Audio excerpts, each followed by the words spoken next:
Oh, straight into the roof of the net. Nice one. Straight down the middle.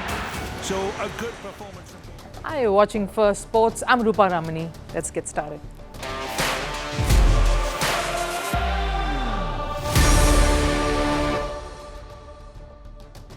Right on the show today, India staring at yet another defeat at Guwahati and a series loss against world champion South Africa. What has gone wrong for the Indian cricket team, and is the pressure right back on Gautam Gambhir and only growing? Now, the England team has decided not to send their first string for the practice game in Canberra, even as voices of dissent and anger among the England cricket fraternity continues to intensify. The captain, Ben Stokes here, continues to be belligerent nevertheless as they gear up to face Australia in their fortress, Gabba, for the Pink Test.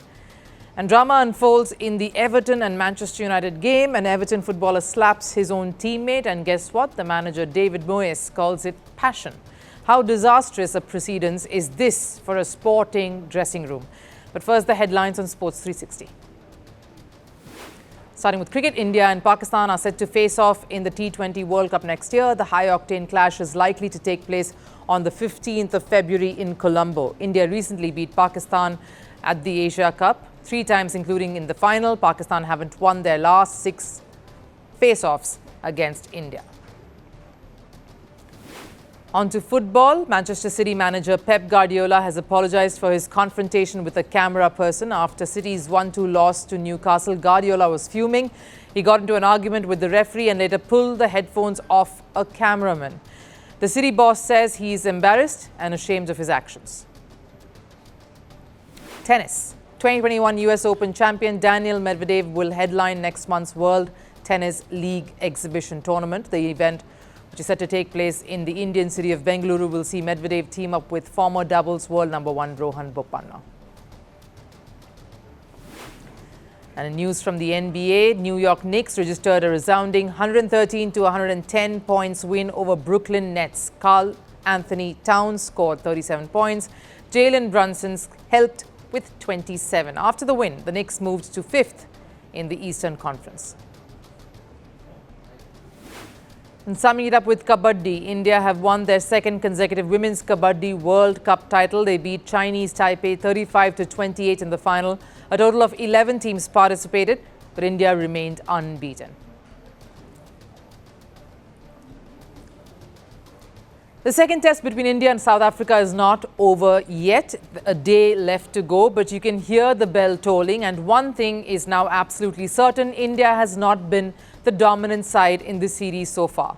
And South Africa, on the other hand, have played like world champions. So has India forgotten how to win, and especially at home? What has gone amiss, and what's the pressure like on someone like head coach Gautam Gambhir right now? Let's look at the second test. In Guwahati, with the red soil on offer, we all knew heading into that match that we will get to see a full-blown test, that it will be a good contest between bat and ball going the distance. And we all sensed that maybe India needed this kind of a track, especially after the shambolic first test defeat on a pitch that was challenging and testing. But 4 days in and out, and once again, the Proteas seem to have given India a lesson on how to bat in their own backyard. They batted first and kept piling on the agony and the runs. Their batting lineup wore India out. From 31-year-old Senuran Muthusamy, who is just 7 tests old, striking his maiden 100, to a young Tristan Stubbs grinding it out for a patient 49 in that first innings, to solid starts by their openers, and then, of course, a maverick Marco Jansen right towards the end, standing resolute and tonking India's bowlers for a 91-ball 93. India was outplayed.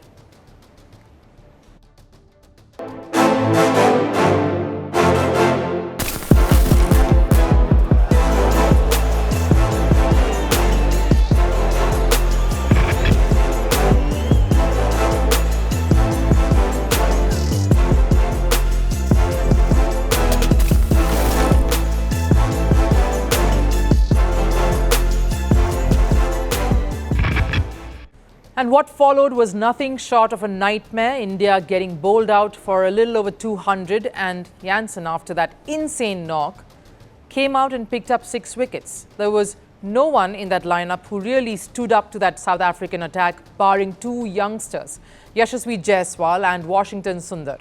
No resistance or fight whatsoever anywhere else in that lineup, leaving Indian commentator Ravi Shastri fuming.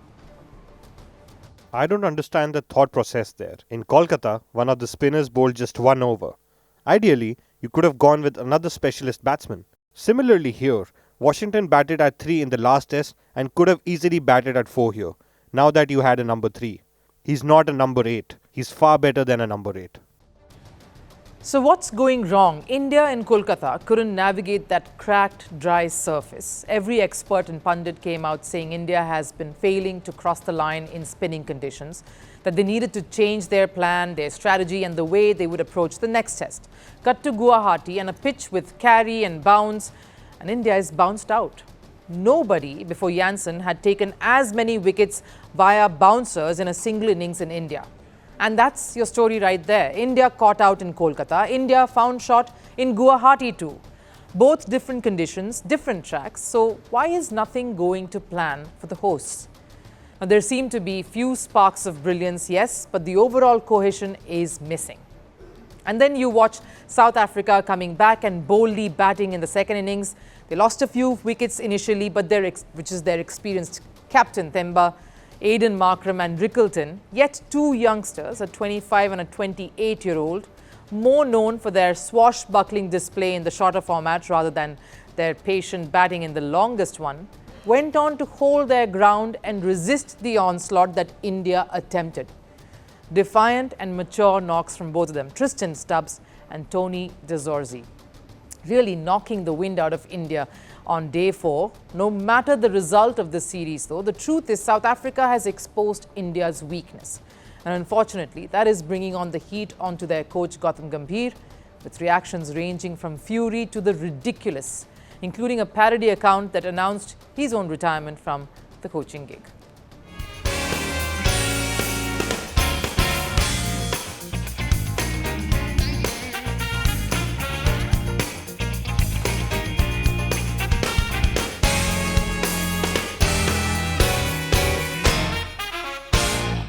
Now, while I understand the frustration, you have to realize there's just that much a coach can really do in cricket. The one question you can pose is this: is India getting the right combination on the field, which is largely where the coach's inputs and the role really comes in. But what about execution? Because the cricketers who are out there in the middle are sharp, they're talented, they're one of the best in the country. Players who've been on the international circuit now for years, for whom this is nothing new. So then what is it? Lacking a sense of direction here, lacking that instinct that normally and usually would come from the think tank and the seniors led by Rohit Sharma and Virat Kohli. Is it that? Like I said earlier, no change is easy, and this too, however minor it may seem to us, is a lot for any young side to really deal with and properly navigate. A phase that will take some time, athletes who are still figuring out how this unit really syncs and works. So change the goals, keep smaller ones, and give a long rope for plans and players to really feel comfortable, secure and happy in the process. That's the only way forward for this Indian Test side here on. England were humiliated in Perth, not beaten, not outplayed, thrashed inside 2 days by Australia in the first Ashes Test. And England were even offered a perfect rehearsal. A 2-day practice match between England Lions and the Prime Minister's 11 starting November 29th. A golden chance to get used to that pink ball under lights can be challenging. But guess what? England's first Test team will not travel to Canberra. They've refused to play that one. A second string 11 featuring the likes of Jacob Bethel, Matthew Potts, Josh Tongue, players who weren't part of that collapse in Perth will take the field in Canberra. And naturally, the entire English cricket community is asking, what on earth is England doing? Is this another unexplained chapter in that whole baseball theatrics, or just plain stubbornness that's being disguised as confidence? Now remember, this Ashes series was supposed to be England's big opportunity. Australia were missing Pat Cummins, Josh Hazlewood, few other big names there. Even Stuart Broad jumped in saying this is Australia's weakest side. There was belief, there was optimism, there was hype all around baseball. And every criticism thrown England's way was shut down by captain Ben Stokes. There are quite a few factors that go into why we can't prepare how the has-beens may have prepared in the past. We're very comfortable with how we prepare because we leave no stone unturned. In other words, Stokes told former cricketers to mind their own business. Well, after what happened in Perth, those has-beens are suddenly looking like prophets. Because let's revisit England's preparation for the Perth Test.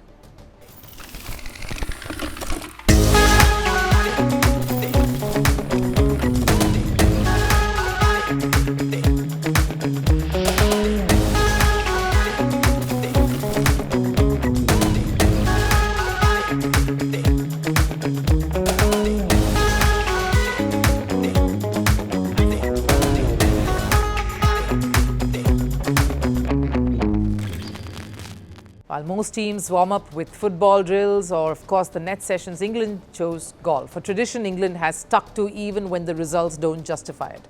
And remember earlier this year during the India tour, instead of optional practice sessions, Tom Banton picked golf.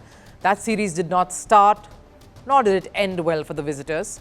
Former players criticised their attitude back then as well, but Stokes dismissed it at that point too, saying England are serious about their cricket. But after this Ashes embarrassment in that first test, can he still defend this approach? Before this series started, Ben Stokes told the world that any ex-player who criticised them or had a different opinion were has-beens because Test cricket had changed and the past was irrelevant. Well, from this has-been, the message is simple. When you keep throwing away Test matches by doing the same stupid things, it is impossible to take you seriously. And boycott wasn't alone. Former England captain Michael Vaughan ripped into the team too. If this England side don't think that it is good preparation to go and play a pink ball game, they are absolutely stupid. Now, normally, the next logical step after an embarrassing defeat would be simple. Regroup, take some time off, rethink, rebuild, prepare to launch a comeback in the second test, especially when the next match is a day and night pink ball test at the Gabba, a completely different beast with completely different demands. Yet this English side has opted to not play the practice match. And the reason why this doesn't feel right is because England has an 11-day break between the first and second tests. That's an eternity in a bilateral series. The perfect window then to get used to the lights, the swing, the bounce, everything the Gabba demands. But instead, England's first string opted out. The only explanation seems to be that they do not think this practice is required, and that's the core issue. The baseball has never been the problem, stubbornness has.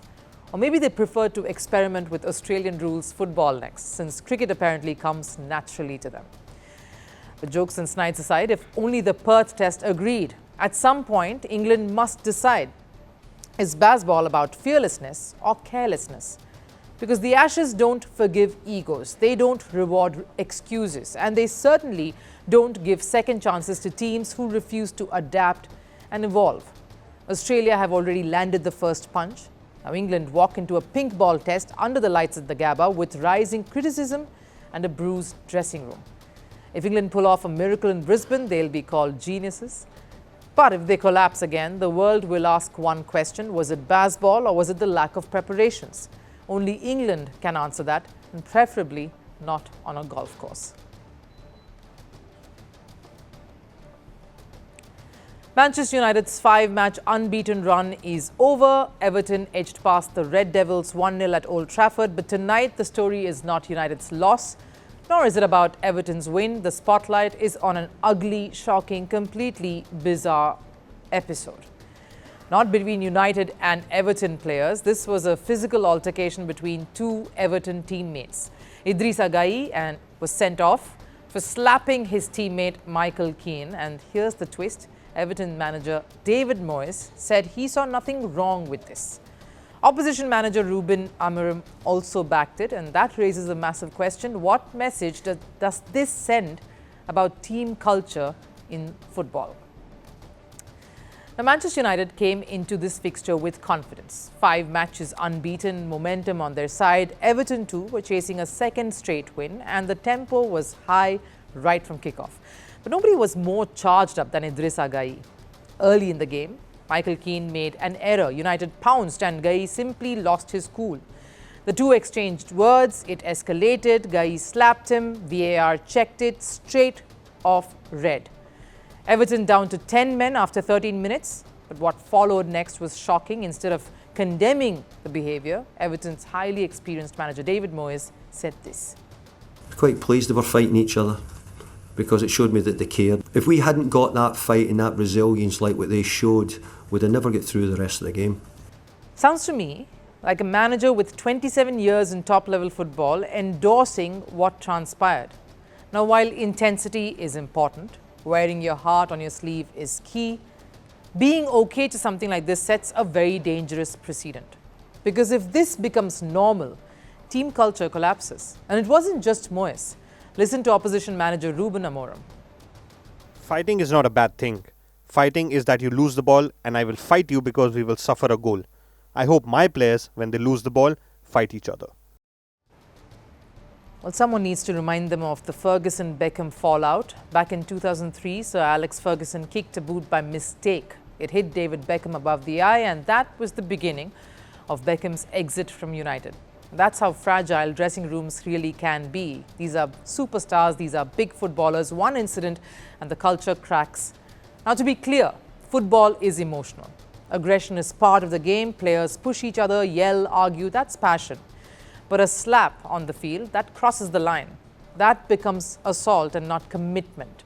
And we've seen intense teammate clashes before. 2020, Tottenham's Hugo Lloris confronting Son Heung-min. They shouted, they argued, they pushed around, but they never got physical. But go further back, 2008, Stoke City, Ricardo Fuller and Andy Griffin. Fuller slapped Griffin during the game. He received a 3-match ban, and the manager called a meeting to fix this. 2005, Newcastle United, Kieran Dyer versus Lee Bowyer. A full-blown fist fight in the middle of a Premier League game. Manager Graham Souness was disgusted. He made both players apologize publicly. That's how managers maintain standards in that dressing room. That's how you draw the line, because once you normalize violence, the moment you term it passion, you're telling players it's okay to hit your teammate if they make a mistake. And that is a recipe for disaster. You can praise hunger, you can praise desire, you can praise accountability, but you cannot praise physical violence of any proportion on a teammate. So the real question isn't whether Gueye should have been sent off. The real question is, what kind of a dressing room are we encouraging for the next generation of footballers coming up? And what point does passion become a license for violence? Because if managers start celebrating slaps on the field, football is heading down a very dangerous road. Time for last serve. India's blind women's team got a resounding reception after they won the inaugural T20 World Cup. The women in blue beat Nepal by 7 wickets in a one-sided affair. After the women's World Cup glory, now the blind team has done it. Take a look at how India welcomed their newly crowned champions.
Expect नहीं किया था कि क्या बोलते हैं उसको इतना मतलब अच्छे से होगा। हमारी जो मेहनत है, हम 2 महीने से मेहनत कर रहे थे, उसका फल वाकई में हमें मिला और वर्ल्ड कप हमने विन किया और बहुत खुशी हो रही है, बहुत ही ज़्यादा खुशी हो रही है।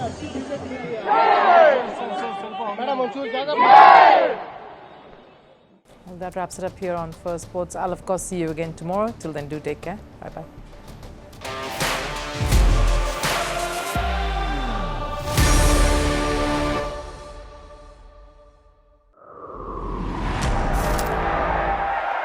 They promised glory. They delivered fear. They shaped nations. They scarred generations. From brutal purges to propaganda machines, from stolen power to violent falls from the throne. Welcome to The Dictator, a series that strips away the myth and then exposes the men behind the tyranny. History remembers their power. Firstpost reveals their truth.